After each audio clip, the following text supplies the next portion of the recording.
আসলে আমরা এখন ক্ষমতায়, আমরা ক্ষমতা থাকার সত্ত্বেও এই যে যারা দুঃসাহস দেখেছে তাদেরকে আমাদের চিহ্নিত করা দরকার। আমাদের অফিসে বিএনপির অনেক গুরুত্বপূর্ণ কাগজ আছে, আমাদের চেয়ার টেবিল আছে, দলীয় বিভিন্ন কাগজপত্র আছে। আমাদের এখানে দেশ নেতা তারেক রহমানের ছবি ছিল এবং জিয়া রহমানের ছবি ছিল, ম্যাডামের ছবি ছিল। এরা তছতছ করে ফেলেছে আমাদের অফিসগুলো। আমরা নজরদারি করতেছি, আমরা গভীরভাবে তদন্ত করতেছি। যে হোক না কেন, যত বড় সন্ত্রাসী হোক, যত বড় মাস্তান হোক, তাদেরকে রেহাই কমান। আমাদের আসবাবপত্র সহ অনেক দরকারি কাগজ ছিল।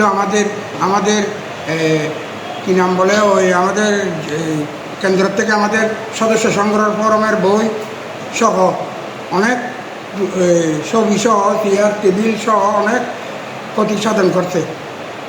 আমরা সকালে গিয়া দেখি সে সমস্ত জিনিস সবাই পুরো অবস্থায় সেখানে অফিসে খোলামেলা অবস্থায় রয়ে গেছে। আমরা মনে করি এবং প্রশাসনকে আমরা অবগত করেছি, আমরা যারা করছে তাদের নাম আমরাই সংগ্রহ করতেছি। মানুষজন দিয়ে প্রশাসনও সহযোগিতা করবে। আমরা আজকে বিকালে মধ্যে আমরা মামলা করার জন্য আমাদের ওয়ার্ড বিএনপির সভাপতি সাধারণ সম্পাদককে আমরা নির্দেশ দিয়েছি।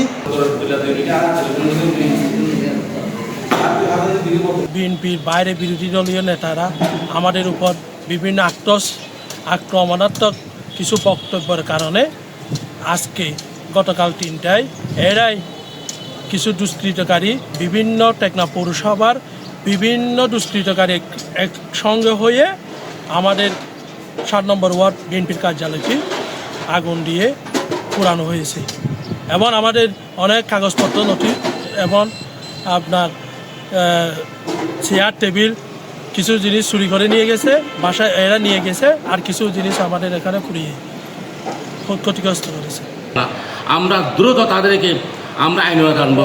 আমি উপজেলা বিএনপির সহসভাপতি, আমি অত্যন্ত ঘটনা শুনি, আমি অত্যন্ত দুঃখ প্রকাশ আমি দুঃখিত। কিন্তু আমরা যে বর্তমান আমরা যে 2 মাস হয় নাই আমরা ক্ষমতা গিয়ে আমরা নিরবিচ্ছিন্নভাবে জনগণ আমরা কাজ করতেছি, সেখানে আমাদের উপর হামলা করবে, এটা আমার মনে আসতেছে না। এটা কোন ধরনের ঘটনা, এটা কে বা কারা করেছে, এটা আমরা চিহ্নিত করতেছি। এটা আরও গভীরভাবে যাচাই বাছাই করতেছি।